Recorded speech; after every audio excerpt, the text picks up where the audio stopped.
Depuis le mois de mars dernier, Laetitia Provencher partage son quotidien sur TF1 dans Famille nombreuse, la vie en XXL.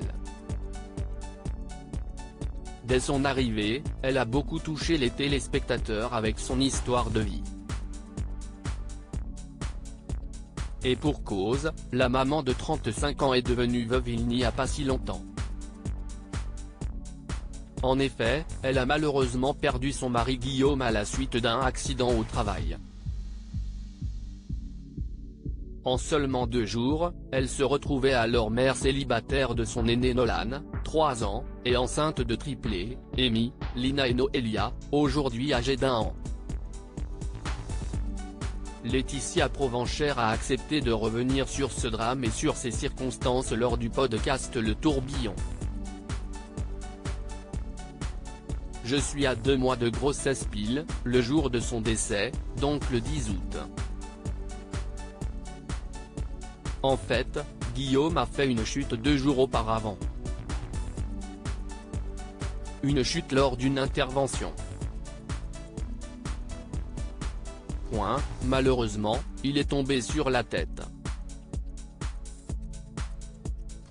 Il a subi 2 interventions et au bout des 2 jours d'hospitalisation, on nous a dit que malheureusement il n'y avait pas d'espoir possible, s'est-elle souvenue. Mariée à Guillaume, Laetitia avait alors une décision très difficile à prendre. Comme on était mariés, je dois moi en tant que femme donner mon accord pour débrancher mon mari, a-t-elle expliqué.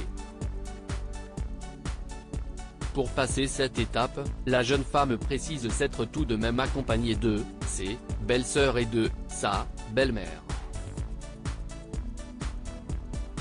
Après quoi, un autre cap important l'attendait, celui de parler à son fils Nolan, qui n'avait alors que 2 ans. Et Laetitia Provencher a dès le début, en dépit de son jeune âge, décidé d'être complètement honnête avec lui. Papa, il a eu un très gros bobo à la tête, il est mort, lui a-t-elle dit. Et de justifier son choix, je sais si est des mots qui peuvent heurter, mais il avait besoin de l'entendre et aujourd'hui il est très conscient des choses. J'ai été très fier de lui, déjà, parce qu'il était épatant. Il a très bien compris les choses et, aujourd'hui, il en parle en toute simplicité et si est ce que je voulais. Je ne voulais pas de tabou.